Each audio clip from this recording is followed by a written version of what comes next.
Hey there! Are you thinking about selling your goods at a art market, craft fair, farmer's market? Then you've come to the right place because I'm going to go over 10 things you need to know before jumping into your first market. And even if you've done a market before, this might prove useful.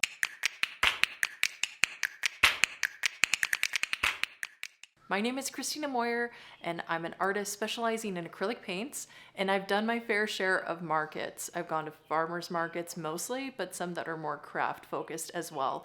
So we're gonna jump right in to this content to help you out and to help you decide whether or not a market's right for you. Number one, choosing the right market.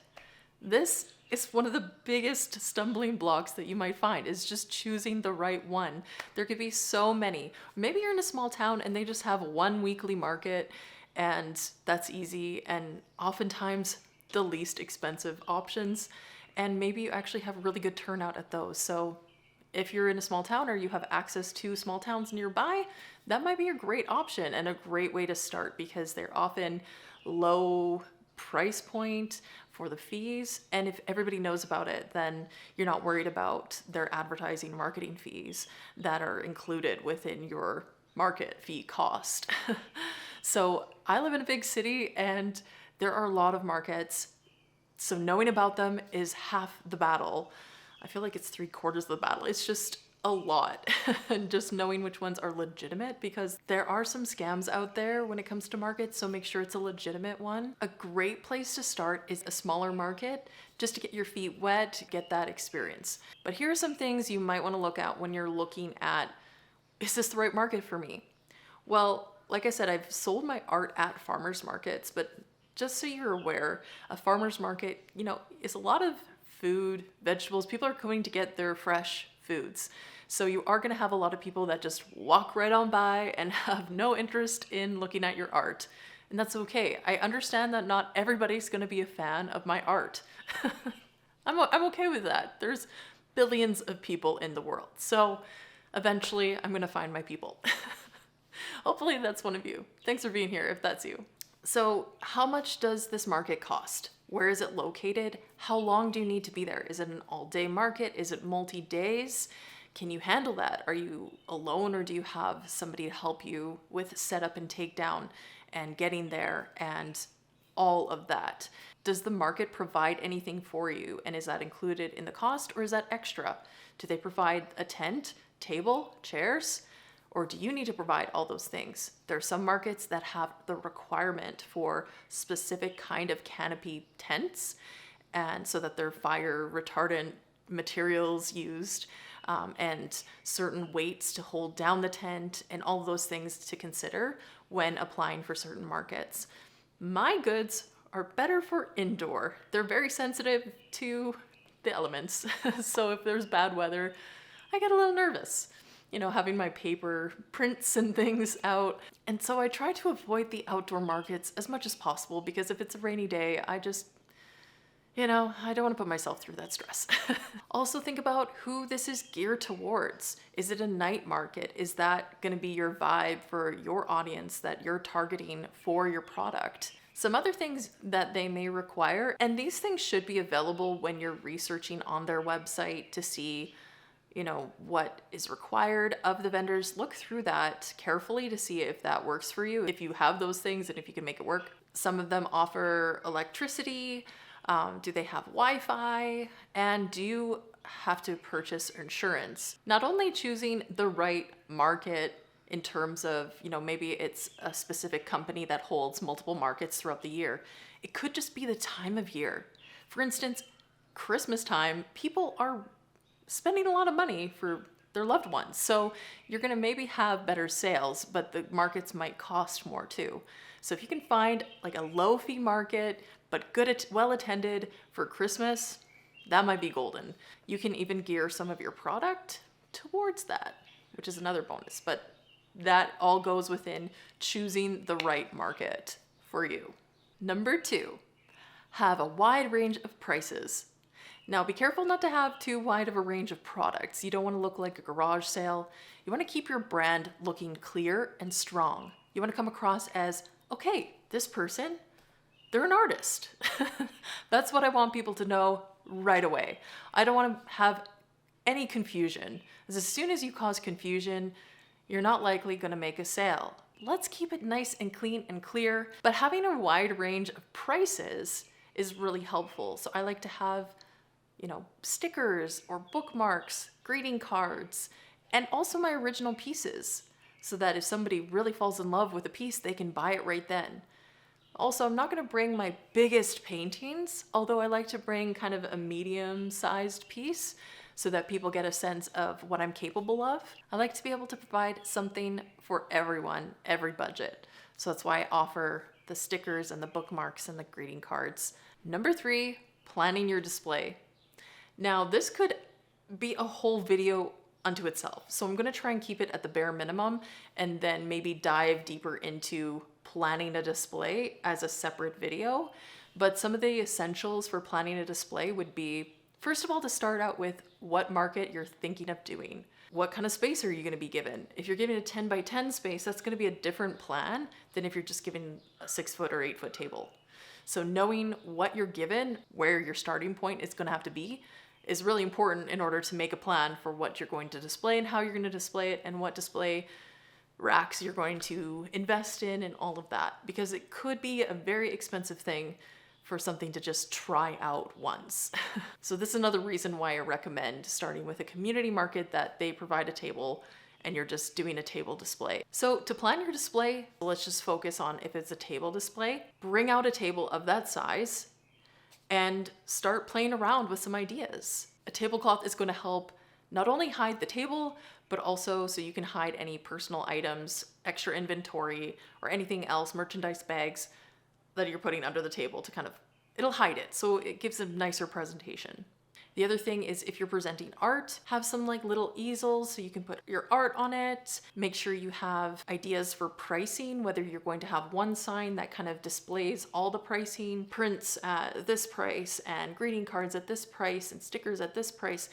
Make it easy for people to see what your pricing is and so that they can know whether they can purchase and make those purchases happen without having to have necessarily a long conversation with you to figure all that out. One thing I really love that I was gifted was my card display. It's a tall floor rolling card display for 5x7 cards. I can put a lot of cards on there and it swivels around. It is a nice filler for my space. So you can have those wish list items and then, when you have the budget for it or you're getting really into markets, then go ahead and make your display better each time. It doesn't have to be 100% perfect from the get-go, and you don't have to spend a lot of money on branded large signs or branded tablecloths until you are clear on your vision for your business and until you see that markets are a thing that works for your business too, because you don't want to spend money where you don't have to.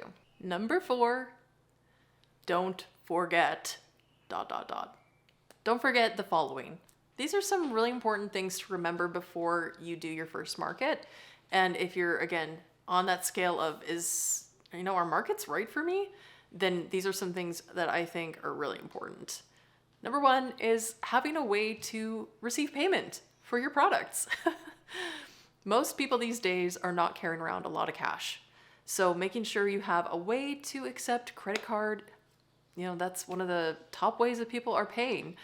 You might be able to take e-transfers and take this from my experience. I started last year doing a bunch of these farmers markets. I was doing well with just doing cash and just doing e-transfers. People were willing to send me an e-transfer. I had access to Wi-Fi. It was great.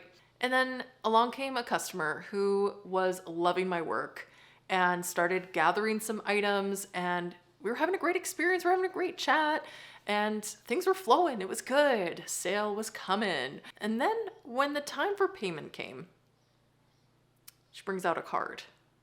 And I said, "Oh, do you have cash or do you mind doing e-transfer?"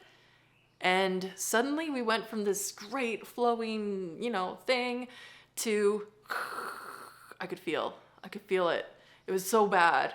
If I couldn't find a way to take card, I was losing a customer potential. It's not just even in that moment, but also this person could potentially be a collector of mine. So I don't know. I don't want to ruin this moment. So I frantically went looking for somebody that was willing to lend me one of their little square sliding readers. Bless the soul that lent one to me. And I was able to make that transaction happen, luckily, but it was a big mistake. So you can bet your bottom dollar that the next day or that night, maybe even during the market, I purchased a square reader of my own, and now I have peace of mind. So definitely have a way to take payment. You should have a way to take cash as well. So, I mean, you can obviously take cash without having anything, but you should have some change. So make sure you have sufficient change for the price points that you're considering. Some things I always like to have are some paper, pen, Sharpies, scissors, tape. These are just some things I like to have on hand in case something happens. I don't know what's going to happen where I'm going to need scissors, but I have scissors just in case. These are just some things that are always handy to have. Band-Aids, those are a good one. If you hurt yourself and you're bleeding and you're selling paper stuff, then that's going to be very frustrating to you. Another thing that I like to have, especially because a lot of the markets I do are about 6 hours, is have some kind of snacks that I can take that aren't too messy and that I can take a small bite of and still participate in my market, because I don't like to leave my booth. I want to be there because as soon as I leave, I know somebody's going to come that wants to buy and connect with me as the artist. Along with that is you're human, so you might need to, well, I'm human, I don't know about you, but I'm human and I need to take a bathroom break in a 6-hour period of time. So having a backup person either with you during the whole event or just coming to give you a break at some point is an essential, in my opinion. So definitely bring a friend if you can. Make sure that a friend is aware that you're there to sell. So if you're in a conversation, because it's kind of slow, there's not people coming to your booth, that's fine. But also make sure that you look like you're ready to be approachable and not, stuck in a conversation, because nobody wants to break up somebody's conversation. It's uncomfortable. So make sure you're approachable and that your friend that you've brought or family member, whoever, knows that that person's going to come first. So if that person comes up and starts talking, you're putting the conversation on pause immediately and connecting with that potential client. And so make sure they're aware that that's kind of how it's going to happen and always be ready to give great customer service and make connections. I kind of mentioned this already in planning your display, but do make sure you've presented your work with the pricing available. I'll have pricing out and people still ask, but it needs to be there because there's some people that they don't like talking to the vendor. They just like looking, and they may not buy unless they know the price. And I know I'm not going to buy something unless I know the price. So make sure your price is visible. Now for me, when it comes to original paintings, I put the price on the back, and typically people don't touch original paintings. I hope. Typically they don't. So what I do is I just communicate with people in that instance. But my other things, the prints and things like that, are pretty clearly marked. And then if you have an item like greeting cards, I recommend having a sign rather than marking each item with the price, because if you want to change the price on an item that you have a lot of, that's going to be a pain. Make sure you have merchandising bags that fit whatever you're selling. Also have business cards. Business cards, even though a lot of people nowadays, they don't necessarily use business cards the same, it's something tangible that they can hold and remember. And if you make it artistic, they might find it something they want to keep. If you think there's something I missed, let me know in the comments, because I know I'm not perfect. So if there's something that I missed for things that you really must have, let me know. But this next one might cover those, so maybe you want to wait a second. Okay, here we go. Okay, on to number 5. Now the previous one was do not forget. Now this one is more optional. So consider this. Consider the following as suggestions that will make your market that much better. One idea is to consider having some kind of prize. Maybe you have a little gift basket or a single item that's on display next to a little area where they can sign their name and their email or information. And then they put it in the box or bucket or whatever, and they can potentially get a prize. So whether that's somebody who makes a purchase or just anyone that's walking by can potentially win a prize, you can make that offering. And it's a great way to kind of bring people into your booth sometimes. Like you say hello and, hey, would you like to potentially win this? Like sign your name, that kind of thing. I've always found that as a pretty good icebreaker, especially if you're really nervous. And it doesn't have to be an expensive thing that you're offering, but it is a great way to help boost your connections and your email list. But definitely make sure that they are aware that you have a newsletter and that they're okay with signing on to that. You don't want to make it too fussy, but you could include kind of a question, like see what they're interested in if you have different things to offer. Art lessons, tick. Original art, tick. Have little boxes that they could tick. You don't want it to be too much work for people, but you could gather some intel through one of those as well. One suggestion I have is using an app like Square. If you're using the Square Reader, you can use the Square app for inventory. In fact, if you're using the Square Reader, you're going to need to use the Square app. They also have a store, and I'm just starting mine, getting that rolling, so it's not quite ready for the public, but depending on when you're watching this. I want you to think about attending your market as a networking event more than a sales event. That kind of mindset is going to lead probably to more sales and possibly a greater future sales. So you're building up a network rather than just like, I just want to try and get a sale out of somebody. Well, that's great if you can get some sales today, but if you can build like this foundation of like people, you don't know what opportunities might come your way if you're open to that. And you're going to have a better experience too, because if you're lacking in sales, it can be hard. It can be hard to stay motivated and stay positive at a market, especially if your neighbor is like selling like hotcakes and you're just like, hey, come see me too. I've got some cool stuff. And you've created it, so it's even that much more pressure. You're feeling nervous. So another thing is do not compare to your neighbors. Use it as an opportunity to see, okay, what can I learn from them? Like what do I like about their display? Maybe they have some connections that will change your life. You don't know.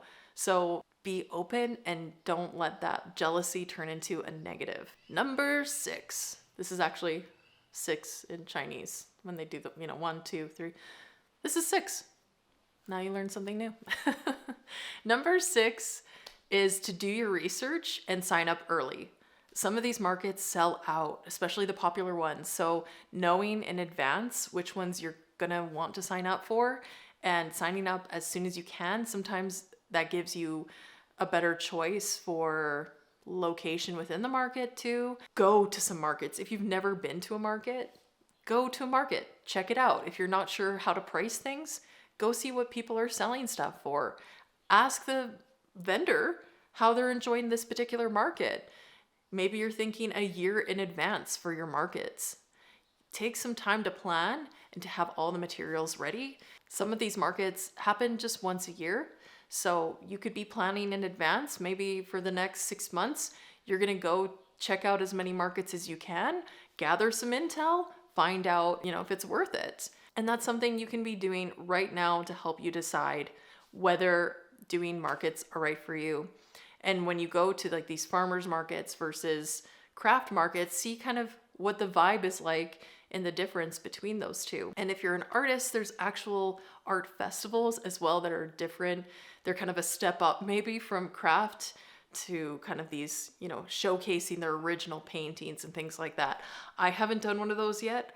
I think I'm a bit nervous to do that for some reason, but that's probably another step for me. That's one in the future. I'll get there. It's in the plans.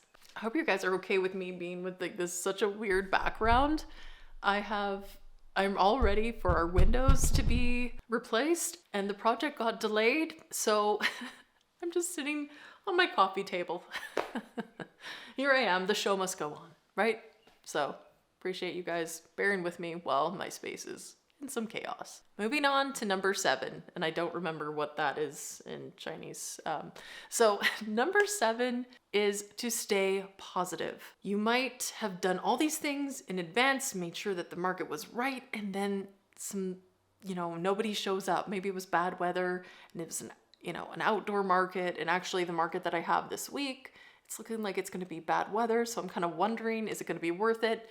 But I'm remembering that networking can happen even amongst other vendors. So that's something to remember. So stay positive, because I've been, like I said, to some farmers markets in the past where across from me is the veggie guy, and he has like a constant flow of people, and I can see all of his inventory, like he's selling out. And I look at my stuff, I'm like, I've had like one sale, yay. I sold a card for $5, yay. And you start feeling like terrible, and doubt creeps in, and you're like, should I have even done this thing? Like, you feel like you're losing. But I love the quote, sometimes you win, sometimes you learn. Because I used to say, sometimes you win, sometimes you lose. Sometimes you win, sometimes you learn. So turn that losing feel into a learning moment, and you're going to see some positives. Stay positive, because those connections you might have with other vendors could be the sale that you need. Here's a story moment. I was attending a farmer's market and I was doing okay. And this one vendor approached me. Then they started talking to me and about potentially, setting up a commission. They might want to commission me to do a piece for this Day of the Dead celebration thing. And it actually, started working out, and it turned into not only a commissioned drawing for the event, but I got to attend the event, and then the piece was auctioned off at the event. So it was really, really cool. Like authentic Mexican food and all of that. It was a really cool experience. That would not have happened if I didn't go to this market. Oftentimes I do think, do farmers markets really, are they worth it? But in that instance, it was worth it for me. These are things to think about, and staying positive. You don't want to be that negative vendor that people are next to that's just complaining, nobody's showing, and they didn't advertise well, and blah, blah, blah. And nobody wants to be around that. So be a source of joy and light to people around you by being positive about the experience. Maybe make it joke about it instead of sounding too critical and negative. So that's how I like to roll. I try to be positive. Number 8. I don't know any of the other signals, only remember 6, because I thought it was cool. It's like hang loose. That's cool. All right, number 8 is be a sponge. We've kind of already talked about this throughout, but I want to emphasize, be a sponge. Soak in the experience. Learn. This is a learning moment, learning opportunity. If you don't sell a thing, you can still find something to learn from the experience, something to take from it. Maybe you price things too high. Maybe you just didn't have enough foot traffic. Maybe you need to be more approachable in some way, or just start talking to people, create conversation. And maybe there was nothing you could do about it. Sponges, they are holy and they are absorbent. So be a sponge. Number 9 is sales. If you're planning to do a market, you're going to have to do some sales. Now, I don't want to make that, like, okay, that's it. I'm not going to do a market. I'm terrified of sales, blah, blah, blah. Just be yourself and present your work. And biggest one, listen. Listen to what the person's saying to you and work with that. Ask them some questions. Find out what they might be looking for, what they might be missing in their life, what kind of things they're interested in.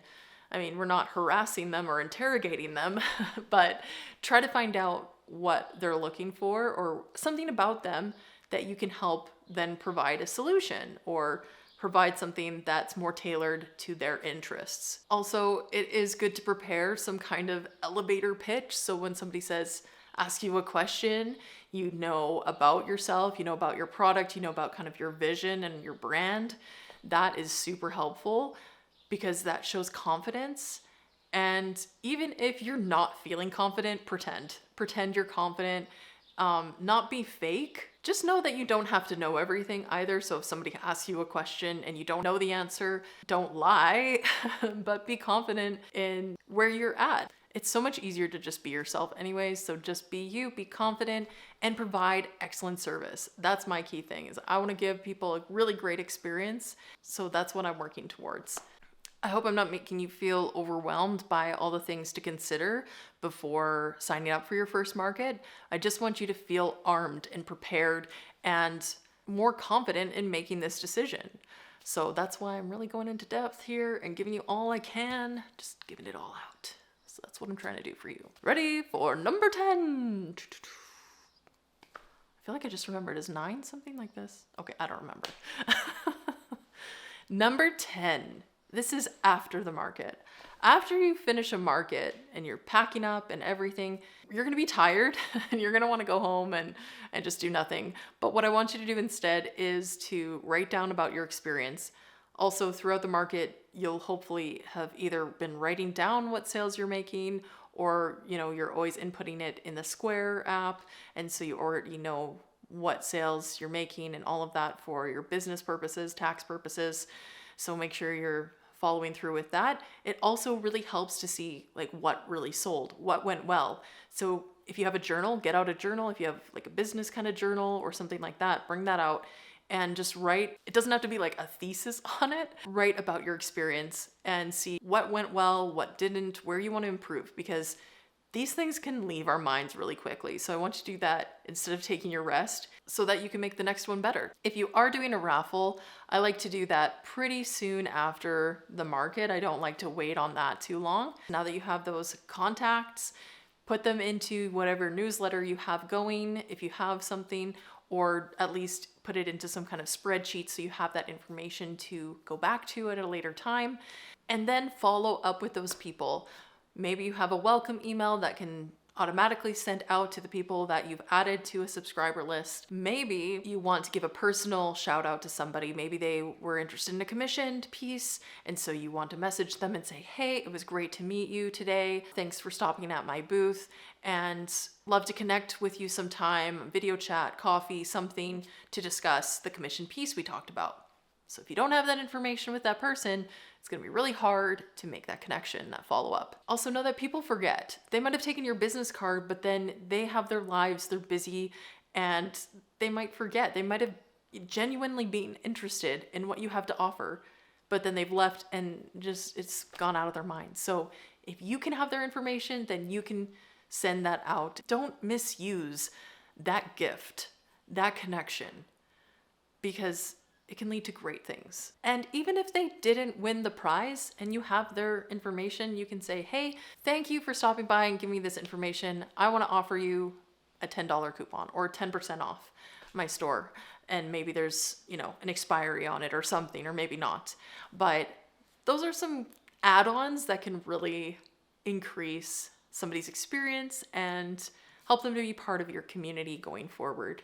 Something that I've learned about follow-up, because I've been nervous to think, well, do they want to hear from me? I don't want to be like a salesy kind of person or annoying. And yeah, if you send an email every day, you're going to be annoying. But they stopped at your booth, they filled out the form. So by messaging them saying, hey, thanks for this, and here's a coupon, I don't know about you, but I'm not mad about that. I'm impressed by that. If somebody takes that time to message me and reach out to me, and let's say you even remember something about that person, like if you're writing down information, you remember that they were really interested in art classes and say, hey, you know what? I have this art class that you mentioned you're interested in birds, and I have this how to paint a bird and class online, and I thought you might be interested, and here's, 10% off code. Like, that is customer service that would get me super excited to be part of that person's life. Like, I want to know you because that is so cool. So, is it worth it? I think it's a really great starting place for networking, finding new customers, new opportunities, find out what people like. Because just because I like it doesn't mean everybody else is going to like it. So it's a really good kind of testing place to see what people actually like, because what they'll actually pay for versus just saying, oh yeah, I like that or that. You can actually find out what they're buying. And so that's a really good tool for you to go forward with your business and see what direction you want to take if you're kind of uncertain. It can be a lot of fun. You can meet some new people, make some new friends, new connections, and yeah, you can even make some money. I've had some that are really successful. I think the Christmas ones are some of the best ones, but is it worth it for you?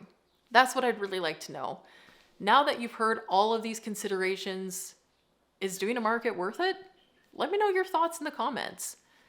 Thank you guys so much for being here. Your support means the world to me. So if you haven't subscribed yet, go ahead, subscribe, and hit that notification bell so you don't miss a thing. And we'll see you next time. Bye.